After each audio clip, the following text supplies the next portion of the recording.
Whenever someone plays a Jennifer Lopez, J.Lo track, two big questions always seem to come up.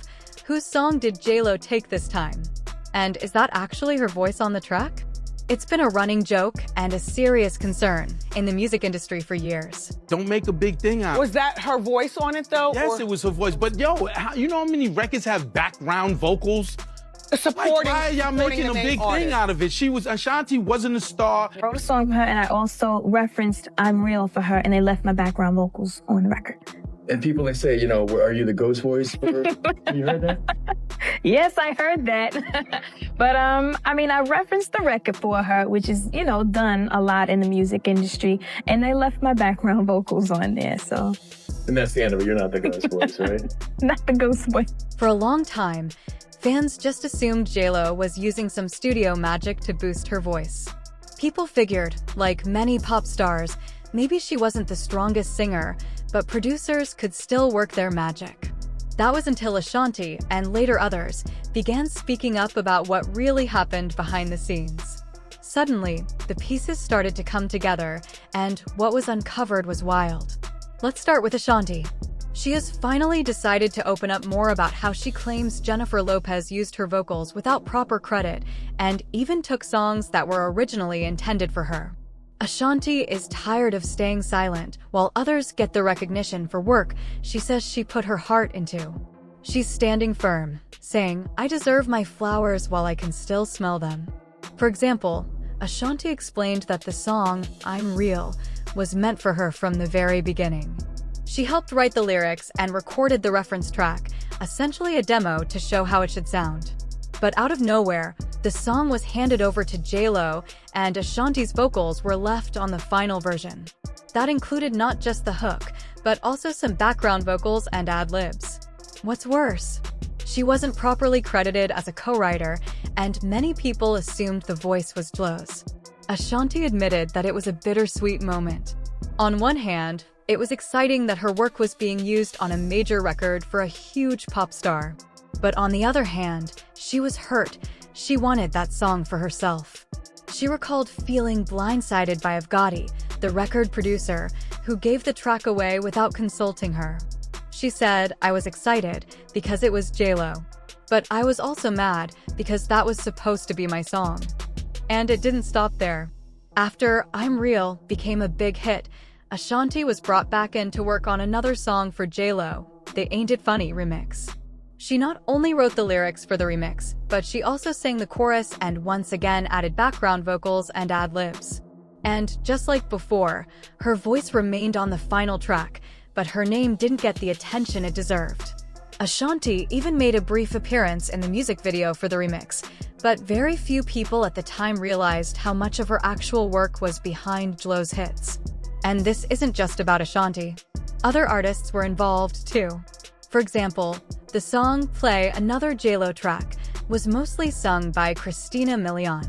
Christina even said she wrote and sang the demo, and parts of her voice were used in the final cut. While J.Lo might have added some vocals, many of the main parts weren't actually her. Then there's Jenny from the Block, one of J.Lo's signature songs.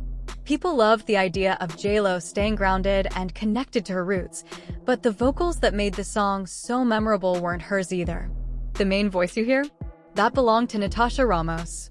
She was hired to demo the track, and her voice sounded so much like J.Lo's that when the song was released, most listeners never noticed the difference. If the demo hadn't leaked, we probably never would have known, and it didn't stop there. After I'm Real became a big hit, Ashanti was brought back in to work on another song for J.Lo, the Ain't It Funny remix.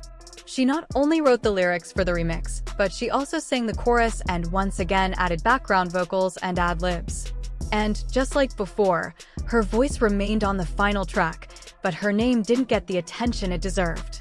Ashanti even made a brief appearance in the music video for the remix, but very few people at the time realized how much of her actual work was behind J.Lo's hits.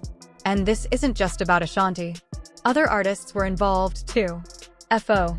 When you look back at J.Lo's early discography, you'll notice a pattern. Many of her biggest hits had help from background vocalists, demo singers, or other artists who did most of the heavy lifting. While J.Lo was clearly the face of the brand, the sound, the actual music, was often made by someone else. Ashanti, for one, says it plainly. She wrote, recorded, and sang on songs that later became big J.Lo hits, but she wasn't given proper credit or recognition. And it's not just about bragging rights. It's about acknowledging the artists who created the music we all know and love. It's important to understand that reference vocals are common in the music industry. Artists often demo songs for others, and sometimes their voices remain on the final version. But in J.Lo's case, the extent of it has raised eyebrows. It's not just one or two songs, it's a pattern across multiple albums. And while some say it's just the way the industry works, others, especially the artists who were involved, feel they were overlooked or even exploited. Ashanti also mentioned how Gotti and Ja Rule pushed hard to get J.Lo to record songs that had already been crafted and performed by Ashanti. But even artists like Fat Joe, who worked with both camps, noticed the trend. Joe once said that when he was approached to collaborate on a track already demoed by Ashanti, he felt her vocals were perfect. He stood his ground and chose not to replace her with J.Lo, saying there was no need to fix something that wasn't broken. In the end, J.Lo built a music career that was flashy, glamorous, and filled with hits. But now, years later, the truth about who actually made those songs shine is finally coming out. Ashanti and other singers are speaking up, sharing their stories, and demanding the credit they've long been denied. And as listeners, it forces us to think a little differently. Behind every catchy chorus and chart-topping hit might be an unsung hero, someone whose voice made it all possible. There was never any reason why Ashanti shouldn't have been the one singing those songs. In fact, even Fat Joe talked about it in an interview, saying he was literally woken up at 3 a.m. by Gotti and Ja Rule. They told him to rush to the studio because they had made a special track for him. When he got there, tired and groggy, they played What's Love and told him, "This is for you and J.Lo. We want to represent for the Latinos." But what stuck with Fat Joe the most wasn't just the message or the beat, it was how good Ashanti sounded on the track. Her vocals were so strong and distinct that even he questioned why she wasn't just the lead artist on the song. And honestly, that's been the theme with Ashanti for a long time. Thankfully, despite being used mostly behind the scenes early in her career, singing background vocals, writing lyrics, and recording demos that ended up on J.Lo's records, she didn't let it hold her back. She still managed to build a name for herself, establish her own brand, and find success as an artist in her own right. But things could have easily gone the other way. She could have been one of those ghost contributors who never get acknowledged, someone whose work gets buried under someone else's fame. Ashanti has spoken openly about how important it is for her to be credited for the work she's done, no matter how big or small. She knows the value of her contribution, and she refuses to be erased. But despite all the receipts she and others have shown, some people still try to downplay her role in the music that made J.Lo a star. And while Ashanti's story is frustrating enough, it turns out that she wasn't the only artist J.Lo allegedly clashed with or borrowed from. One of the most infamous situations in J.Lo's music career is her beef with none other than Mariah Carey. Now, this beef has layers, and at the heart of it is Tommy Mottola, the former head of Sony Music and Mariah Carey's ex-husband. Many fans believe that J.Lo's music